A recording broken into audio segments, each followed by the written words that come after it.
Nasceu em 17 de junho de 1703 na Inglaterra.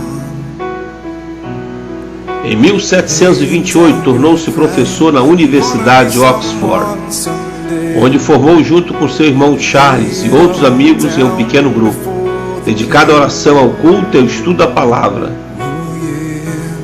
John Wesley começou a se destacar como pregador crescente em todas as formalidades e cerimônias da igreja oficial da Inglaterra, e também em disciplina severa. Acordava às 4 da manhã, jejuava com frequência, trabalhando duro e sem descanso, e demandava do seu forte corpo um esforço quase ao limite de um colapso.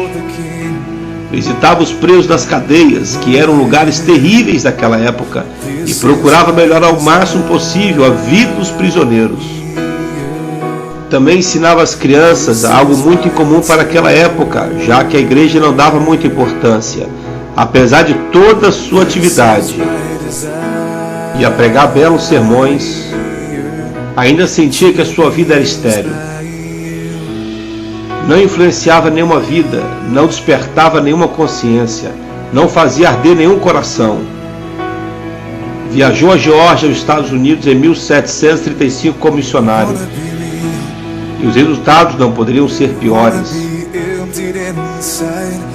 Não só não deram ouvido à sua pregação entre indígenas, mas também os brancos o consideraram frio e enfadonho.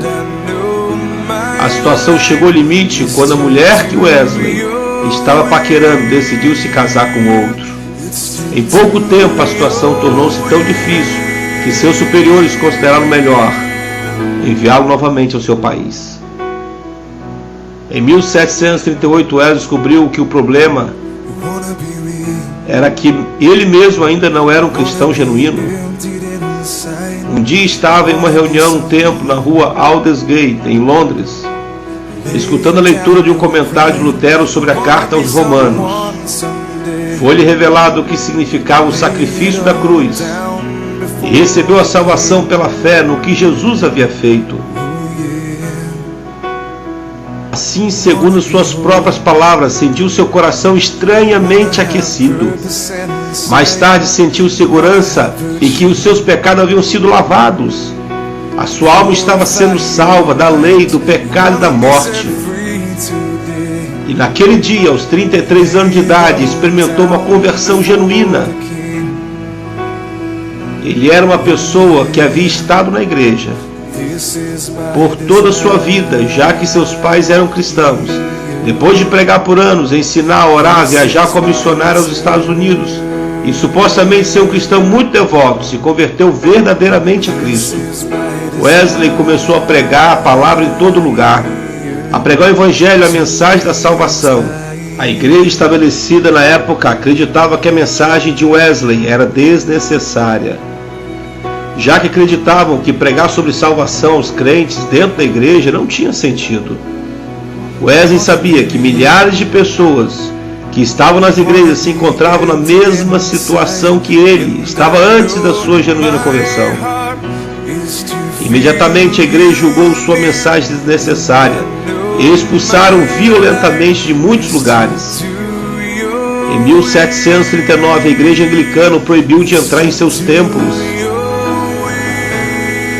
Mas Wesley tinha um amigo chamado George Whitefield, que havia vivido uma experiência similar e também tinha saído da igreja estabelecida, porque havia começado a pregar em campo aberto. Por influência do seu amigo, Wesley começou a pregar fora dos templos, nas ruas, aos pedestres pelos caminhos, aos operários, e pregava a todo o povo, como manda a palavra de Deus. Isso era muito estranho para o seu tempo. As pessoas corriam para ver essas coisas. E a igreja se enfureceu mais e proibiu de pregar em vários lugares, ao ponto que foi apedrejado várias vezes. Muitos líderes das igrejas se irritavam quando viam pregar em campo aberto. E Wesley decidiu que deveria obedecer a Deus antes que aos homens. Tudo isso foi a motivação para que Wesley criasse a famosa frase: "O mundo é a minha paróquia". Isso queria dizer: vou pregar por onde eu for, onde Deus me mandar, aonde existir pessoas. O mundo é minha igreja. John Wesley começou a viajar por toda a Inglaterra, Escócia, Irlanda, País de Gales, pregando a verdadeira salvação pela fé e o arrependimento, que na prática se traduzia em mudança de vida. Naquela época, o consumo de álcool era uma praga que assolava de maneira cruel as classes mais desfavorecidas. A pregação de Wesley não só ajudou as dezenas de milhares de ingleses a deixarem a bebida, mas também a acabar com os maus tratos familiares. Os convertidos não só iam às igrejas, mas assim que iam, recebiam a palavra, e iam crescendo na fé, se dedicavam à pregação em todos os lugares abertos, nas ruas, nos campos. Wesley passou a maior parte da sua vida pregando o evangelho em campos abertos e morreu aos 87 anos, em 2 de março de 1791. Hoje em dia é um dos mais respeitados pregadores de todas as épocas.